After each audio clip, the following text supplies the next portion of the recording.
While everybody keeps a straight face with the United States and usually smiles for the camera, apparently behind the scenes, some of the European leaders are saying that Ukraine is being betrayed by the United States, and we cannot leave Ukraine and Volodymyr Zelenskyy alone with these guys, meaning the United States and specifically Steve Witkoff. Well, that's one interpretation of things, and there's some difficulties and some problems with interpretations and definitions, which we're going to get to.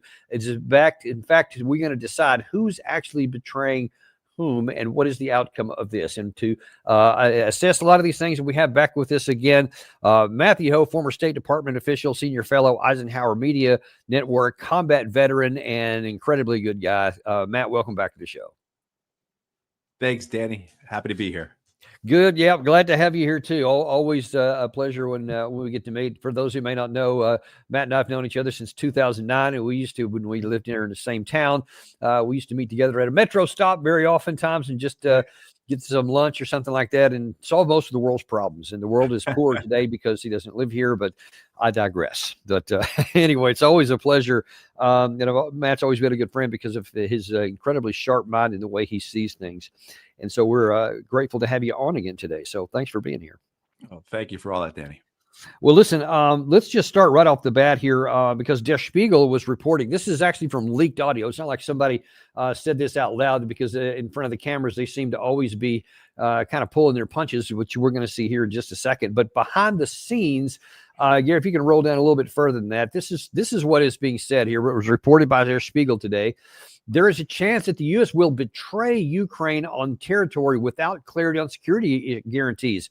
Macron, as French President Macron said, according to the English language notes of the call that Der Spiegel has obtained, there is, he said, a big danger for Zelenskyy. Now, that was not clarified in here exactly what the danger was. Was that danger to his life, which, based on what we've done with some of the other leaders in the past, like in Vietnam, for example, South Vietnam, that's a question that he needs to be concerned about. But Russia's demands for territorial concessions are one of the most delicate points in the negotiation. According to the notes, Merz, German Chancellor Merz, said Zelenskyy must be very careful in the coming days. They are playing games with both you and us, Merz said, apparently. Likely reference to the U.S. negotiator Steve Witkoff and a real estate mogul and the son-in-law of the president, Jared Kushner.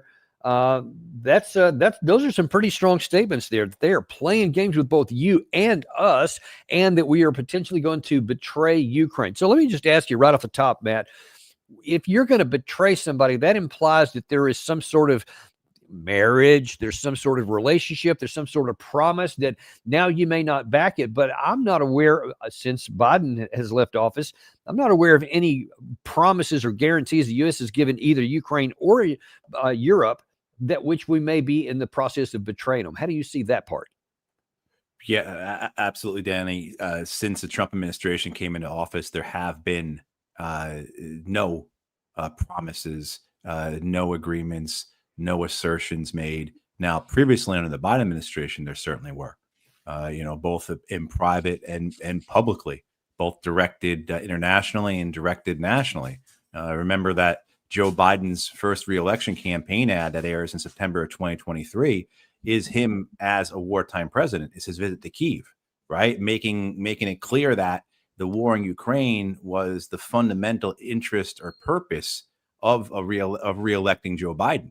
I mean, that's how important the war was to the Democrats in terms of the election in 2024. So certainly the Ukrainians looking at that, as well as all the other assurances they were given, all the other voices of support they received. I mean, going back to the beginning of this invasion and war, where, as we all know, there was a peace agreement at hand, and Boris Johnson and Lloyd Austin and others went to Ukraine and said, don't sign this. We'll give you everything you need to win it.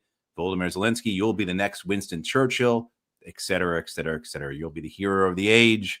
And it's reminiscent. This is par for the course. There's no way it was going to end any differently than this, Danny. This is Henry Kissinger said, it's dangerous to be America's enemy, deadly to be its ally. And whether you can make Vietnam as an example, certainly we can look at Afghanistan as an example. I recall saying At the beginning of this in 2022, the beginning of the invasion in this war in 2022, that the Ukrainians are going to be the next Afghans. That at some point, the United States will no longer support them because it's no longer in the interest of the United States to do so. And that's what we're seeing here in many ways.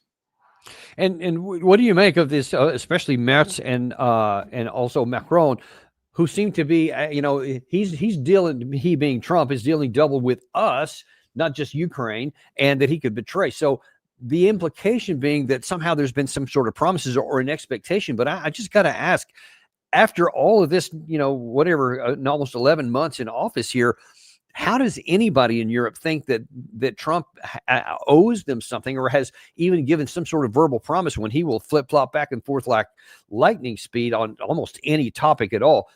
What do you make of the fact that they seem to genuinely, behind the scenes, feel like that they're being dealt with badly? Well, it makes no sense because it's not even just the last 11 months, right? It's Trump's entire reelection campaign. It's the sentiment of the Republican Party or large aspects of the Republican Party for the last 4 years or so, that this war is something that the United States should not be engaged in. It should not be a proxy war. There are elements of the Republican Party that was very clear about that, not the Lindsey Graham, Mitch McConnell side of it, but the more MAGA America First side. So if Merz or Macron or Starmer or any of the Europeans, Van der Leyen, whoever, say, oh, we've been blindsided, we were betrayed, you're pulling the rug out from underneath us, shame on you. It's really a shame on them. I mean, this has been very clearly articulated by Donald Trump, both as time running for office or running for reelection, as well as his time in office, that his goal is a peace deal, is a peace agreement, is ending this war. I want to make sure people I'm clear on what I'm saying here when I'm talking about this betrayal. Ultimately, the real betrayal is of the Ukrainian people. The real betrayal here is by the European leadership, by the Biden administration, of the Ukrainian people, of using them as their proxy force in order to try and score a geopolitical victory over Russia, letting Ukraine bleed in some ridiculous, inept attempt to cause a Russian political collapse. This is something that has been a concerted effort by the United States, not just in Ukraine, but throughout the world, to use proxy forces to achieve its aims. And of course, the suffering, the sacrifice, the cost is borne on the people and the lands of countries like Ukraine. So ultimately, the betrayal here is of the Ukrainian people by the European leadership, the American leadership, and their own leadership for allowing this unwinnable war to continue like this. I want to continue on where they're just below where Gary has highlighted, because there's two other things. One that Macron apparently said, and it seems to be echoed by Merz, where he says that there is, Macron said, a big danger for Zelenskyy. And then they add parenthetically, basically, Russia's demands for territorial concessions are one of the most delicate points in negotiations. According to the notes, Merz then said Zelenskyy must be very careful in the coming days. So it's not really explained here very much, but one wonders, are they talking about that a negotiated deal that Volodymyr Zelenskyy doesn't like would be agreed, so you have to be careful, or you're in big danger? Or do you think that they're talking about potentially that there's, like, his physical life is in danger? Because I have heard lots of people speculate here in the last few days that that's something that is a legitimate possibility, that the United States or one of several other organizations or entities rather can actually take him out. We had somebody on the show the other day that said Zelenskyy has as much of a danger of going out feet first as he does on his own terms. Now, I want to point out here, just for our viewing audience, that even though that may sound just absurd at face value, we do have some history of this. This is from the New York Times back in 1971, the U.S. in Diem's overthrow. And in the article there, it goes on, it says, in August and October of 1963, the narrative recounts the United States gave its support to a cabal of army generals, that's South Vietnamese army generals, bent on removing the controversial leader, and he was eventually assassinated. So our hands are not exactly clean on that, and there is some kind of history. Should Zelenskyy be worried about that?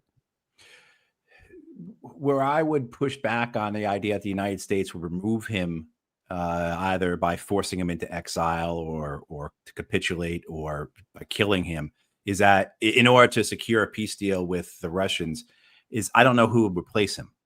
Right. I mean, so certainly I think that the great danger to Zelenskyy is in if he agrees to a deal, if he betrays the Ukrainian nationalists, the far right, the neo-Nazis, etc., right, betrays the Europeans and accepts a deal, ends the war, right, ends his people suffering, then he has that well-established risk from within his own country, supported by the likes of, say, MI6, that he will be removed from power again, either by exile or by execution. Certainly, we all remember the story that when Zelenskyy comes to power, he's elected on a platform of ending the civil war in the Donbass, of coming to an agreement with Russia, of honoring the Minsk agreement, of ending that conflict.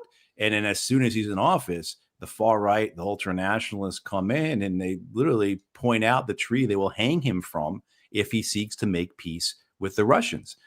So, I mean, there is that danger to him internally, as well as, again, I wouldn't pass the MI6 or someone like that to participate or to provide support for something like that. But the question about him being removed, again, either by execution or by assassination or by just forced into exile by the Americans, leaves me wondering who would fill his place. So do the Americans have the ability to put someone into office, to put someone in charge of Ukraine who has the political support, the capital, the strength to hold Ukraine together through what's going to be a tumultuous betrayal, again, seen by the far right, the ultra nationalists of Ukraine by such a peace deal with Russia? One of the things I look at and I say, the folks who've gained the most power in Ukraine, the folks who are in the best position these last 4 years, is that far right, are those neo-Nazis. They're the ones who have the greatest capacity to carry out such a thing and then hold together a government by force. So that's my consideration when I think about it. But certainly, as you said, Danny, the history's there. And one thing too, no one in any of this should be trusted by anyone. I wouldn't trust Mertz. I wouldn't trust Witkoff. I wouldn't trust Umerov. I wouldn't trust anybody in any of this with anything. This is like fill in the blank, whatever you want me to, fill in the blank on that. That's a problem here, is that all of these people are liars. All of these people have shown through experience they can't be trusted. The one thing I think that you can go by on this is that they are all motivated by self-interest. So where do you see where those self-interests intersect? And then maybe you possibly get a deal there. But certainly, there's no one who has no one who's thinking right can think that Friedrich Merz is really concerned about the well-being and sovereignty of Ukraine, or that Macron or Starmer are the same. They have their own interests at play here, just as those in Ukraine, and just as Steve Witkoff and Jared Kushner do, as Donald Trump does, and of course as the Russians do. All my comments should extend to the Russians as well. Well, that's actually what I was going to say, because there's a certain argument to be made that if you are on the side where you can tell the truth and it work in your advantage, then you'll tell the truth. And right now, right, I think it's fair to say that a lot of the public statements coming out of the Russian side are more accurate and closer to the truth than anything on the West. But we do have, and you can just go back to right before this whole invasion happened in February of 2022, where Russia repeatedly, for about the 4 or 5 months prior to this, kept saying, we're not going to invade anybody. I don't know what y'all are talking about, right, as they move their invasion forces into place. So, there's that too. But since that time, I think by and large, and it's almost like, what's that phrase they use? Integrity among whores. Sorry to be crude like that. Right. I'm not sure who's the least offensive here, but right now I take your point that, it's always about the reality on the ground is the only thing you can actually trust. And unfortunately, you have the Ukrainian people and population as the bill payer for all of this mendacity. And that's the biggest betrayal I see, to agree with you. Yeah, Danny, that's absolutely right. When you are dominating in a war, when you're winning a war, however people want to, whatever phrase they want to use to describe this, the reality of this war at this point, it's a lot easier to tell the truth, right? So certainly what the Russians are saying about what their objectives are, their considerations, their rationale or reasons for such things. Yeah, they have all the capacity, all the field of play in which to tell the truth.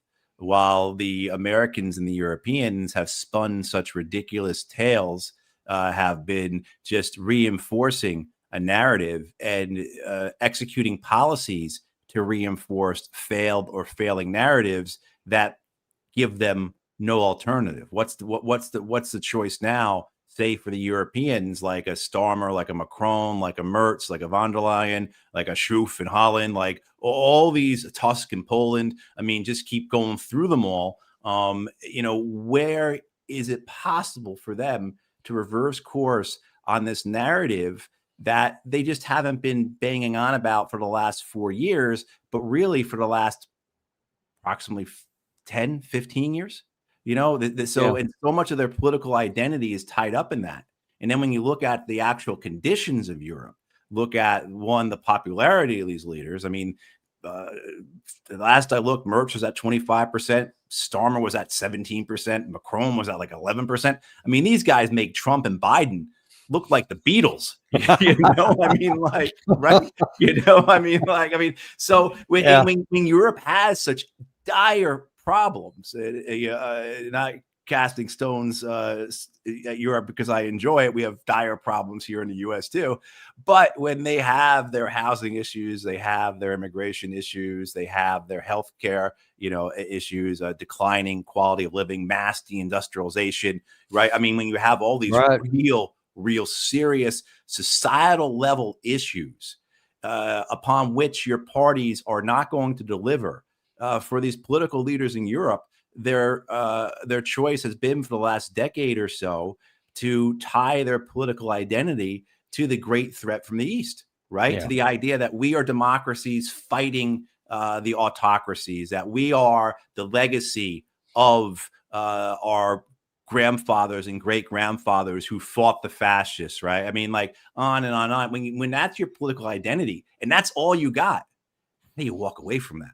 I mean, Yeah, and yeah, so yeah. you Well, but see the listen, position let they me put ask you a themselves in. question. Given your experience in the State Department and given your experience, especially in Afghanistan, where trying to find, some kind of negotiated settlement was always at least a portion of what we were trying to do, at least ostensibly. How do you come to any kind of an agreement? And I mean any kind of agreement in this war when you have, I mean, you just talked about how, you don't have any trust about the U.S. and European leaders, especially. And of course, they ad nauseum talk about how they don't trust a thing that Vladimir Putin says. And when both sides are just throwing back and forth about how they don't trust the other, upon what basis can anybody bring it into this war diplomatically? Well, I mean, certainly we can look at this over the last years of this war and see that there have been not just attempts, but actual successes at diplomacy. You've had how many dozens of prisoner exchanges? You had a Black Sea grain deal that allowed Ukraine to export its grain and other cereals and whatnot. That lasted for more than a year, I believe, up until the West refused to go through with the sanctions relief they promised on Russia. And then of course you have the example of the March and April 2022 talks, right? You've seen a willingness for the Russians to put forward negotiators. Now they're coming from a position of strength, so they're not going to give up anything. That's just negotiations 101. But I mean, so you have seen a willingness of the Russians to negotiate and carry out the requirements of those negotiations, whether again through Black Sea deal or prisoner exchanges or whatnot. So I think there is enough evidence to say, look, there's a degree of trust here that we can move forward on. For the Russians, though, why they would go forward trusting the Americans. A negotiated settlement for the Russians at this point has to only be in their self-interest. And I think there are a couple reasons why they would pursue one at this time. But the reality is they've been they've been subjected to the disingenuousness of the Europeans and the Americans countlessly. Whether it's Donald Trump pulling out of the immediate nuclear forces agreement, or the Open Skies Agreement, whether it's the say abrocation by the U.S. of the treaty, the JCPOA, the nuclear treaty with Iran, whether it's the fact that the Minsk agreements, you have Petro Poroshenko, you have Angela Merkel, you have Holland. Yeah, exactly. Holland saying that, look, the Minsk agreement was just a means for us to buy time so we can arm the Ukrainians. I mean, like, we could do a whole show on the way the Americans and the Europeans have proven deceitful in terms of their of carrying out what they've agreed to. And the biggest one of all, the one that gets us here, is the Jim Baker promise to Mikhail Gorbachev that NATO would not expand 1 inch east further, right? Not one inch. And Matt, one of the things that compounds all of this even more so, and almost takes any kind of a negotiation settlement off the table in reality, despite all the conversations going on, is I just a couple of days ago did a debate with General Ben Hodges, and during that debate, he repeated one of the things that is just said almost as an article of faith by all on this side of the argument. And he says, you can't trust anything that the Russians say. They have violated every single agreement, just like that they've ever had. And of course, I could sit there and say some of those things to him, and I talked about it a little bit. You can see it is ingrained in the DNA of their thinking, and they're not going to change it. So if that's the case, then what terms could they ever agree to if you, quote, can't trust anything that the Russians say? I mean, that almost forestalls an outcome. Right. I mean, just, that's our thinking. And then again, the Russians have the reality of, look, where the Iranians were negotiating with the Americans, and the Americans essentially gave helped, assisted, carried out with the Israelis a surprise attack on Iran last year. You have both the Trump and Biden administration making a deal with the Taliban to be out by May 1st, 2021, and just blowing that off. Just say it up. We're not going to, and then the Russians watching all this, and particularly the Afghanistan example, watching this and seeing the Americans blow off that May 1, 2021 deadline, say to the Taliban, don't worry about it. We'll be out by September 11th, 2001. The Taliban saying, well, that's not it. We're taking over the country, taking over the country in less than 4 months from there. And the Americans having no any bit of shame, any bit of humility, any bit of retrospection. I mean, do you know anyone, Danny, in the establishment, in the foreign policy sphere, members of Council of Foreign Relations, retired military officers, except for the folks who are watching your program, the folks you have come on, who have talked about this, who have said the reason why, the Taliban took over the country this way was, A, B, and C, and we broke the agreement, on and on and on. Has anyone, have you heard any Americans discuss that? To the contrary, what they said was, I know that Trump worked out this deal that was supposed to be on May 31st, 2021, but number one, that was Trump. He ain't president no more. And so it's all about Joe Biden. And Joe Biden carefully thought about this and decided September 11th would work better for him. And so it didn't matter what we had agreed to, what the United States had agreed to before then. It's like, no, this is what we want. So you'll just give us what we want. And the Taliban says, yeah, no, we're not. And and to tie this back into the original betrayal conversation we were having, and this is 4 years ago. This is not ancient. This is not Vietnam. This is not the Korean War. This is the same people, or many of these same people, are still wearing uniforms, still at Foggy Bottom, right? Still at the NSC, et cetera. After Trump signs the Doha agreements, and I've seen you do great pieces on this. After Trump signs the Doha agreements, the United States, essentially, the United States military and its diplomatic corps, its intelligence services, start telling the Afghans, don't worry about it. We're not leaving. Once Joe Biden wins re-election, we're going to tear up the Doha agreements. So the Afghans are being told all through 2020 into 2021, don't worry about it. You don't have to negotiate with the Taliban. Don't do anything about it because we're never leaving. Right. I mean, and so the same type of conversation occurring with the Ukrainians for 3 years under Joe Biden's administration. And now all of a sudden they're up against, this reality that, okay, maybe Donald Trump really means what he has to say, and we never should have trusted the Americans to begin with because of, well, all these examples. Yeah, and let's go into a little bit more of the detail here. That's we started off with Der Spiegel talking about what was allegedly said behind closed doors, but even what's been said in front of open doors and open mics is not a whole lot better. And let's start with Keir Starmer, who talked about this 28-point peace plan about a week ago, and he had some issues with it even then. Over recent days, I've had detailed discussions with allies.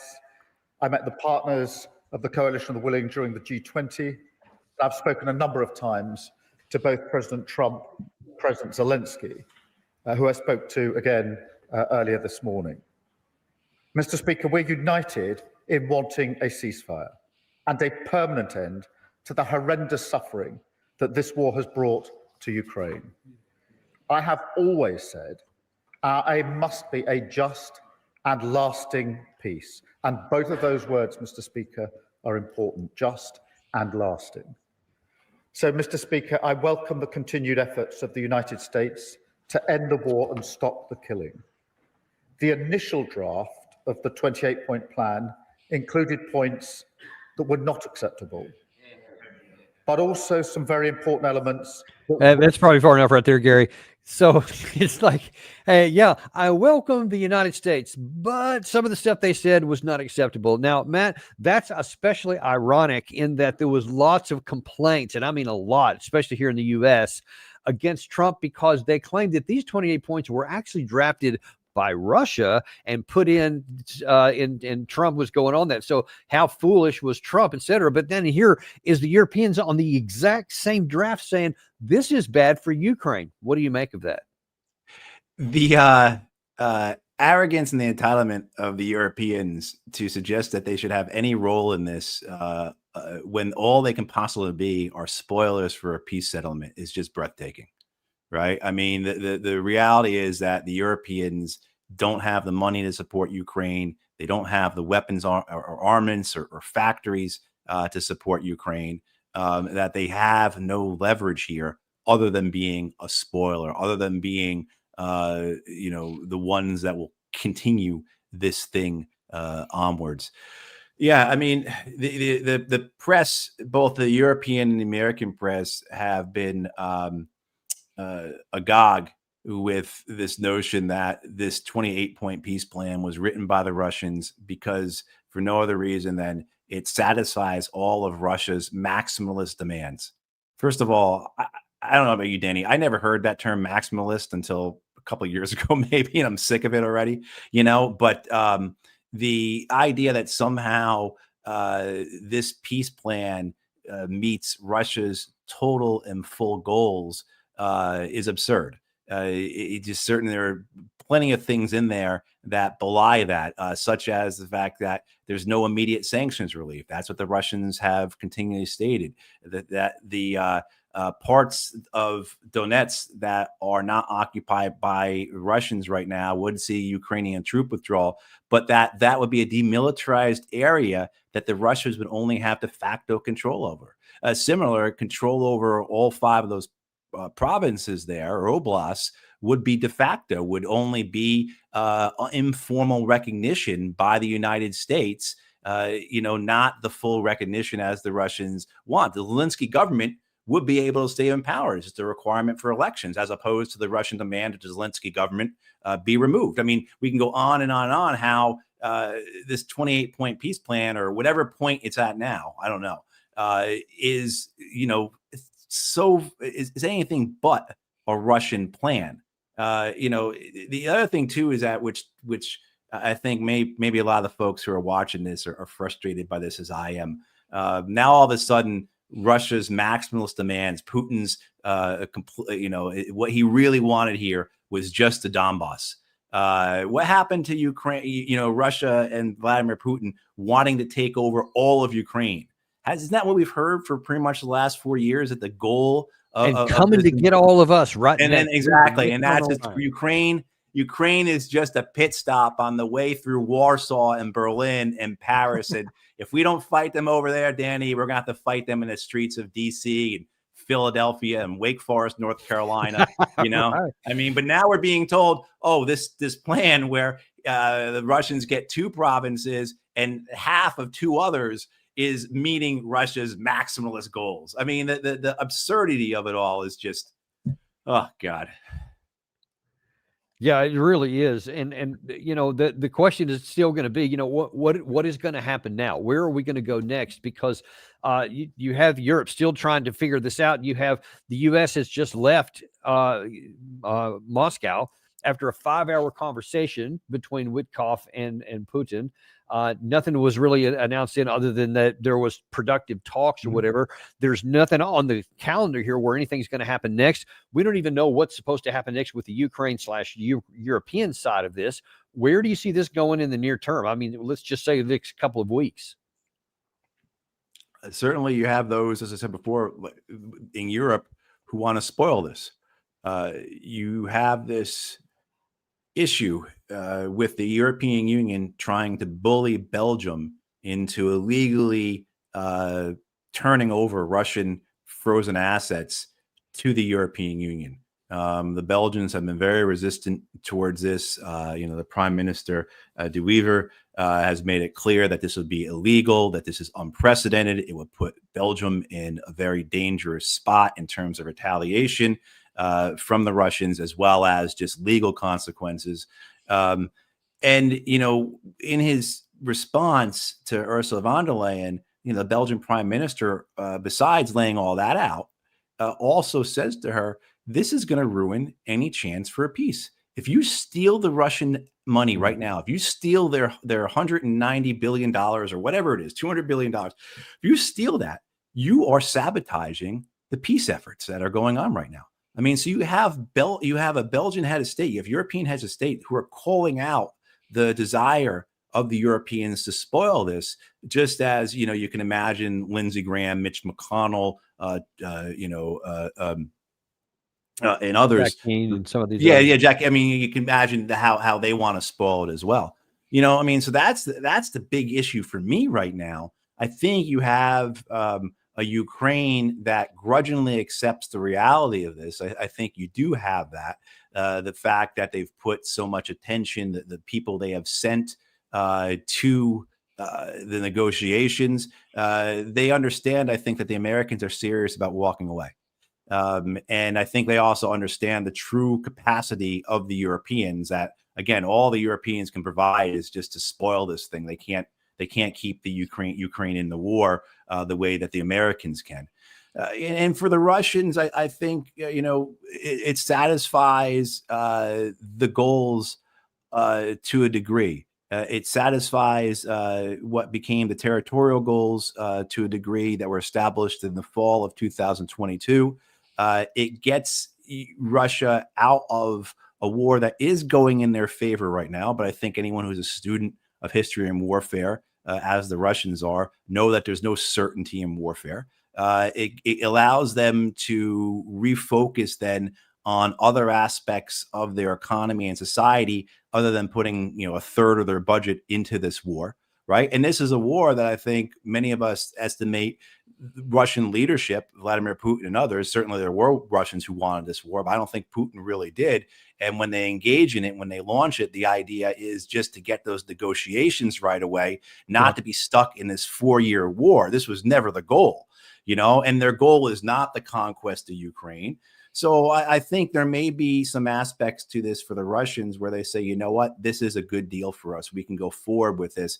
Particularly, I think, where I would argue to the Russians is this a pathway then to achieve your larger national security objectives? Well, your conversation for a decade and a half has been about the danger of NATO. Continuation of this war may lead you to that very war that you don't want, right? This war ostensibly is launched to prevent a future war with NATO. By hanging into this war, are you just continually inching yourself closer to that war that you didn't want to begin with? But the idea as well, too, is that can this get into some type of grand bargain? The national security, the national security Can you tell us a little bit more about exactly what was so troubling? Sure, we got some audio in the background there. Yeah. But you know, the issues of national security the Russians brought up, such as the American missile systems in Romania and Poland, you know, those types of things. Can that be what is included in a grand bargain that either is a part of this peace process or something that comes out of it? And thus the Russians are then meeting what they're saying their national security requirements or interests are. So I think, you know, there is an aspect to this where the Russians would be willing to engage in this in good faith, but they're not going to be taken. They are dominant. Pressure on Vladimir Putin comes from his right. It comes from those nationalists who have been saying for the last 4 years, you haven't been fighting this war hard enough. You're embarrassing us. How come you haven't won this war yet? I mean, so does Vladimir Putin, who's popular and the war remains popular, does he have the political capital to say, this is enough for us? This is good enough for us. We're stopping the war. Is he able to do that? And then does Zelenskyy have the good sense and the ability to arrange something with the Americans to protect himself and keep himself in power if he agrees to this deal, which, you know, many in Ukraine on the far right, the ultranationalists, neo-Nazis will say is a betrayal. And as well, okay, well, course, you had me going there for a second, man. Then you said if he has the good sense, and I didn't hear anything that came after what you said. That's why I used the qualifier. Yeah, the key word in that sentence is if. Yeah. That's a good one. Well, you know, we're going to have to wait and see how this is going to work out. That's really all the cards are still in play right now, and it's going to depend on what happens in the next round or so. And everybody's kind of going back to their capitals now, and they're going to be talking. So we may have to wait, you know, another 4 or 5 days, a week or whatever to find out even what the next plays are by any of these folks. But of course, it's tragic to me because every day that we delay, that's just, you know, more casualties, especially on the Ukraine side, because they suffer more of them unnecessarily and pointlessly. But that's the way it is right now, and that's what we're going to have to deal with. Listen, and just real quick, we didn't even touch on the Americans here, which many people will say that's a huge. I mean, that's how you not, but just one thing about Donald Trump is, remember, he likes a spectacle, right? He wants a stage to be on to announce this peace deal, and what better stage would that be than, say, Christmas Eve, right? So you could imagine the pressure coming from the White House to everyone involved in this to get this done by Christmas, just as an example of what we're dealing with when we're dealing with Donald Trump, you know, which is such a huge variable in all this. Yes, indeed. That's an understatement. That it's a huge variable. Everything with Donald Trump is bigger than life, but that's another part of the fabric that goes in with this. Whether anybody wants it or not, it's there, and we have to figure it out. Right. Listen, in the last bit of time we have here, though, I want to address something that is on the American side, not related to the Ukraine, Russian war, but in something in our own backyard in this whole Venezuela issue. And there's been a lot of things rolling around in the Western media here in the last 36 or so hours and 4 or 5 days, especially the Secretary of War, Pete Hegseth, is on the hot seat because there's a question is, did he give an order to, quote, kill everybody in these boat strikes, especially the one that happened on September the 2nd, the very first one. That's going on. There's the question of, is the operation itself legal at all, whether there was a double tap or whether the single tap, any of these killings are unauthorized and illegal, therefore. And then the issue of also simultaneously is, are the United States forces about ready to launch a war to take Maduro out, a regime change operation by the guy who got elected for no more stupid wars? All these things are rolling around there. I want to talk about some of those things. And first of all, right now, I guess at the earlier this week, there was a cabinet meeting between, with all the cabinet members there with Trump. And of course, this was one of the key issues there. And during this cabinet meeting, Secretary Hegseth, of course, denied any kind of wrongdoing, said, yes, we're doing this. It was authorized. The president said I could do it, and all this kind of stuff. One of the things that he said during that time was that when it comes to this so-called double tap and the second missile, I wasn't even there. And it was actually Admiral Bradley who was there, but he's a good guy and I've got his back, but it was Bradley who made the decision, not me. And so as it turned out, Bradley was going to be testifying today in a closed session for, I think it was the Senate Armed Services Committee, to where they were going to ask him about this issue. Now, a lot of this has been discussed as we've been on the air here, but Gary has been kind of following this in the back, and he says he's got a couple of sound bites from that we can talk about. But what I saw in that room was one of the most troubling things I've seen in my time in public service. You have two individuals in clear distress, without any means of locomotion, with a destroyed vessel, were killed by the United States.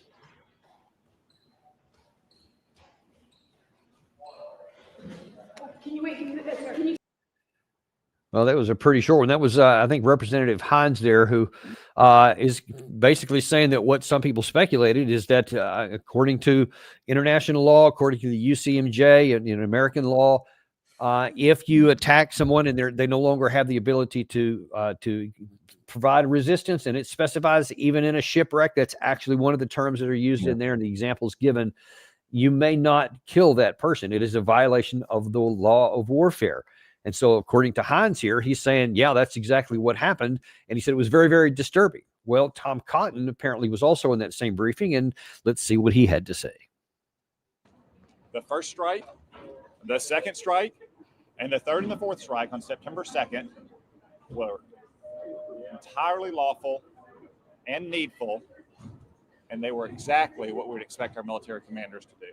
What exactly did you see in terms of the video of the second strike? Were there survivors?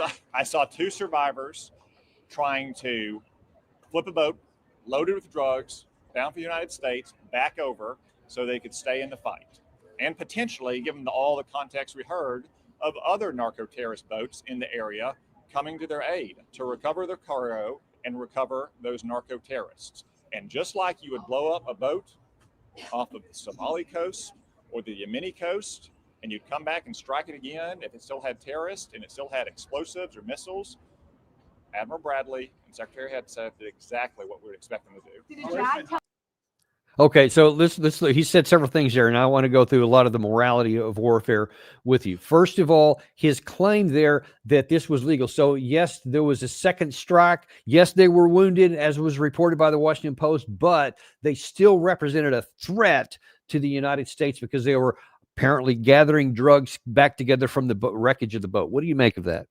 Yeah, and I'm pretty certain Cotton's a Harvard Law graduate as well. So, I mean, the idea that he just doesn't have a handle on being able to read law or read the UCMJ as well. He was a captain in the Army. I knew him in Afghanistan. I overlapped with him for a week in Lagom Province, actually.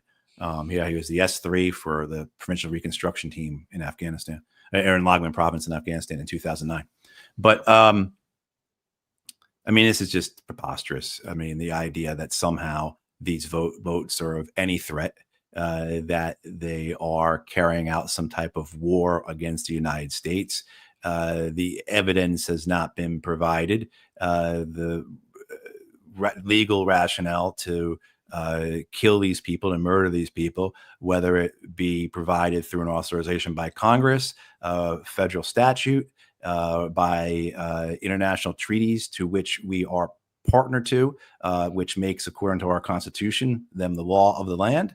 If anyone needs reminding, none of those are satisfied. None of those are present in any of these strikes. The administration has not even been able to give its allies in Congress or in the media just some details, just some information that kind of settle us all down. So this reality that these strikes are legal to begin with, then alone the murder of two survivors. I mean, we've seen that video, the initial video of the first strike, where the boat's on fire. So you're telling me these two guys are trying to climb back in and get the boat started again? I mean, they're just, the lies that go on here. But I will say this, Daddy, the White House is very politically astute here by putting the blame, if you will, on Admiral Bradley as opposed to Pete Hegseth. They're calling out, they're calling the bluff of the members of Congress who are calling for testimonies and impeachment and those sorts of things. We can all envision how the Democrats and many Republicans who don't like Hegseth because they don't want him at the Pentagon, they want one of their own types at the Pentagon, right? They don't want this Fox News host there. They want somebody who comes from Lockheed Martin or something like that at the top of the Pentagon, or a guy like Jack Keane or something like that, right? Yeah. Right? I mean, so you can understand why there's some Republican support for this, and so you can envision them pursuing this and trying to get Hegseth in front of their committees and trying to get him to break down over it, and then ultimately moving to impeach Hegseth and remove him from office.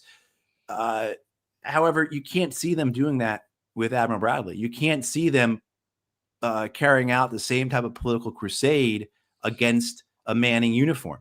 It's just not. They don't have, I think, the political capital, the space. Our society, they don't have the balls. Just say it. They don't have the balls to do it. Yeah, exactly. They don't have the guts to do it. This is a consequence of this hero worship of the military.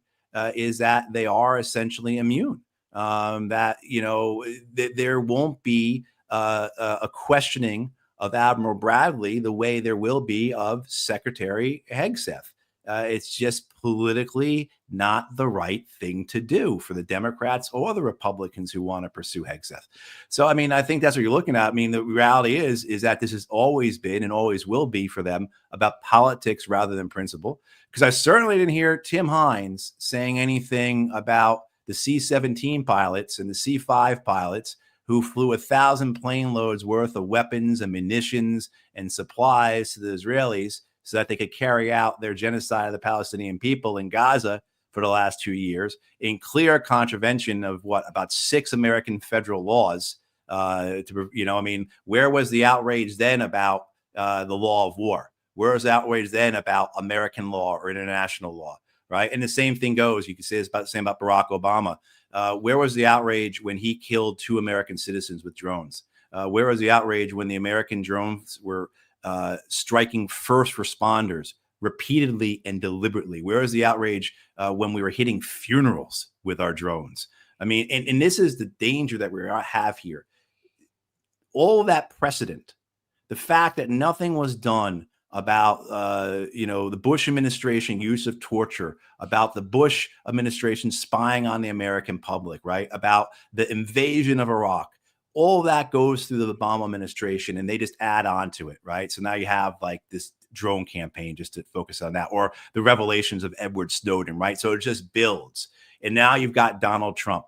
Because the precedent was allowed, what do you think a guy like Trump is going to do?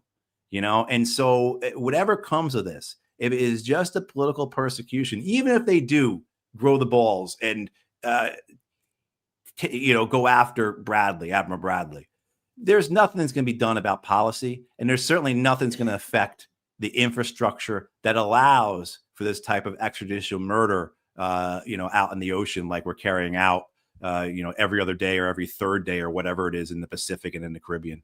Yeah, and let's get to one of the other aspects that Senator Cotton mentioned there, and he says, we're blowing up boats off the coast of Somalia all day long, and it's no different than that. It's and was said by Hegseth in that cabinet meeting a couple of days ago. He said this is like Al Qaeda and ISIS, the same thing. They're equal, narco terrorist. And so we don't have to do due process with them. We don't have to capture them. We just had, I think I showed on a show earlier today where you had Dan Crenshaw, who said, when I was a special forces guy, we didn't, pat him on the head and do something like that. No, we killed them. If we didn't kill them all, we'd go back and get the rest of them. So I don't know what your problem is. Well, the problem that I have is, and I'd like your interpretations because you've got a lot of on the ground experience, both at the policy level and at the physical level, is that equating a drug runner, somebody who is running drugs illegally, violating our law anyway, violating international law, and a terrorist who is seeking to using political or violence to have a political outcome, and they are intentionally killing people, not that they're providing drugs that someone else pays for and then chooses to take, etc. That is radically different in my view. But now then they're conflating those two and saying they are one and the same, and therefore there is no more due process. We can literally kill anyone in this whole chain of events. How do you see that? Well, and certainly now you get to you're going to get to the point where the Israelis carry out their policy in this way, where, whatever degree of connection you can point to someone in the Palestinian resistance allows you to kill everyone around them.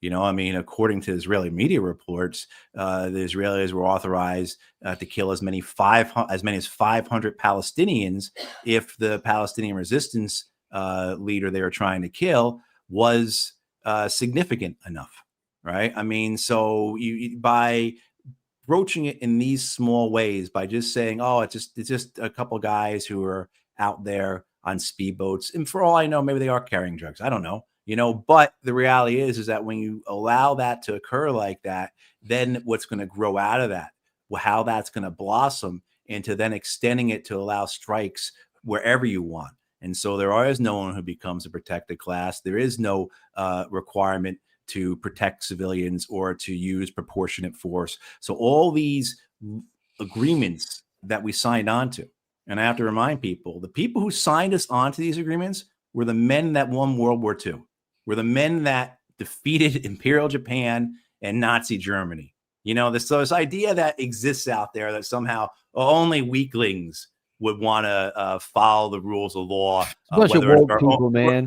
Yeah, you know, I mean, like who you're talking about are the men who won World War II. Yeah, exactly. Whether it's the Americans, the British, the Soviets, they were the ones they may not have written the law that was left to lawyers and diplomats, but it was their input, as well as the way that they put on trial and executed war criminals in both Germany and Japan, as well as how they carried out their occupations, and as well as what they said themselves about the excesses of that war, why they supported this type of international law that prevented these such atrocities, that made it crimes to kill people in the way that we have been killing, not just under the Trump administration, but, you know, in previous administrations. Yeah. As well. And I'm sorry, running low on time here, but there's one other thing I want to talk to you about here. One of the things that was mentioned by Senator Rand Paul, was he said, listen, aside from that issue about whether it's lawful to change the terminology from a drug runner, which is against the law, to a terrorist who you can kill on sight, apparently, given the justification, he says some of these people aren't even guilty of anything. He said he produced this from the U.S. Coast Guard, and it says here, Senator Paul, in relation to your question here, I'm just going to get to part of it here. He said, during this period of time from September 1st, 2024 through October 7th, so very recently, 69 vessels were interdicted in the Caribbean Sea by Coast Guard surface vessels, where instead of just killing everybody, they actually intercepted the vehicle, etc., which is something that is authorized to do. This is, of these 69 interdictions, 14 had no illicit contraband on board when interdicted. 11 of the 14 without contraband did not appear to have committed any federal criminal offense at all. So 11 of 69 were guilty of absolutely nothing, when allegedly we have all this great, if not perfect, intelligence, according to the Secretary of War. That means that we are potentially killing people who were guilty of absolutely nothing, because we don't want to go to the trouble to actually interdict them and to find out. We just want to kill them. What does this tell you about our war-making capability today? Well, you know, and later, farther on in that letter, the Coast Guard tells Senator Paul that of the 212 interdictions they made during that year period, none of them required lethal force, right? I mean, so the idea that you have to kill these people is just nonsense, let alone the fact that, look, the U.S. Coast Guard has been doing this for decades. We've essentially shut down the shipping of drugs through the Caribbean and the Atlantic into the United States. That's why it all comes over land into the United States, because the Coast Guard's been so effective at this. So the idea that, one, that this is going to work or provide actually some type of meaningful or identifiable impact on reducing drugs coming into the United States it's a lie. It's nonsense, you know. And you know, two, the other thing is that ultimately, if people are serious about this, the reason for all this is the consumption. You know, I mean, if you want to get into like way to actually stop this, you've got to handle the consumption, and the idea that prohibition is going to work. We learned that 100 years ago in this country. You know, I mean, so there's this thing is just built on so much falsehood, so much deceit, so much phony narrative. So what do you make of that, Matt? Because I mean, it seems to me that we claim to be valuing human life. We claim to, you know, every life matters, et cetera. But it seems to me that we are on a downward spiral to where killing is getting easier and more comfortable? How do you see it? Well, I some of it is that these people in power, they like the blood. They like the ability to control or to humiliate or degrade others. You know, as Dostoevsky said, blood and power intoxicate. And I think that's what you have here. You have men and women in power who celebrate these killings. You know, I mean, look at the way Tom Cotton talked about the killing of these people. There was no humanity in what he said. That man's a psychopath. And you can see a guy like Hegseth enjoying it because it makes him seem tough. And this, of course, rolls into his crusader fantasy of himself or whatever he believes, you know, I mean, and you have a large segment of the American population, not a majority by any means, because when you ask Americans, do they support these strikes, knowing that there is not evidence or knowing that these people are not being afforded due process, it's less than 1 in 3 Americans actually support these strikes. But there is a segment in the United States that likes the violence. 1 in 3 is still a pretty high number that says, yeah, I don't care about due process. But you also have to, we also have to remember too, that this is not isolated from anything else, right? So that this is part of the larger play, the larger storyline for regime change in Venezuela, part of the larger storyline, a larger narrative for American consolidation of power, trying to kick the Chinese out of Latin America. It's part of all of, you know, enforcing America's sphere of influence in the Western Hemisphere.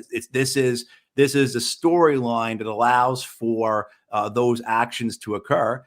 You know, and then the other aspect of it, is that this plays into American domestic policy as well. So on one hand, you've got Marco Rubio speaking into President Trump's ears, saying how this is necessary to get control of Venezuela, control our sphere of influence, get the Chinese out eventually, on and on and on. In the other ear, you've got Stephen Miller, who says that this is integral to our domestic policies, that our purging of immigrants, our purging of Latinos in this country is directly tied into this type of violence, because that's all interconnected, that the immigrants are part of the same problem that the drug trade is, and that you cannot look at this except holistically. And so that killing people in boats at sea is just as important to strengthening America, to making America great again, as it is rounding up and detaining and humiliating and deporting hundreds and hundreds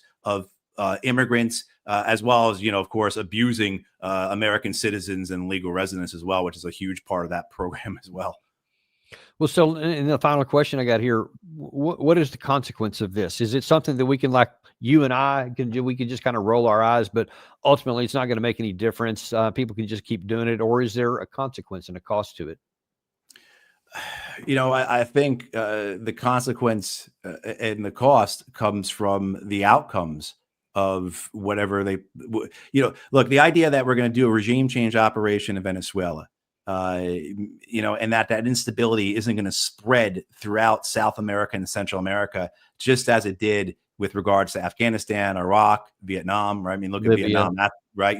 Libya, great example. Thank you, right? I mean, that's probably the better example, because we're not going to do an occupation of Venezuela. We're going to do a Libya type regime change operation there if we do one. I mean, but then too, say also as well, the violence against these quote drug traffickers, unquote. You know, how has the war on drugs worked out? Whether it's in the United States, whether in Central America. Look at what happens in Mexico when the Americans force Vicente Fox's government to crack down on the drug trade, to send the military after the cartels. Does anyone think 15 years later or 20 years later, or however long it's been now, that was successful? So you think that somehow applying violence to this situation, whether it's the idea of how we tried to apply violence during Prohibition and how that backfired and gave us organized crime, or it's the, you know, the more recent examples of just the war in drugs in general since, you know, Nixon started that. How's that war going for us, America? Yeah, there's lots of others even worse that could come from that. But bottom line, it's not good. It's not going to help us in any way. But listen, really appreciate you coming on today and providing clarity on these issues, and just laying it out there for what it is, because we're unintimidated and uncompromised to bring the truth wherever it is. And we appreciate you doing that today. Thank you very much. All right. Thanks, Danny. And we appreciate you guys very much too. And we will look forward to seeing you tomorrow on the Daniel Davis Deep Dive.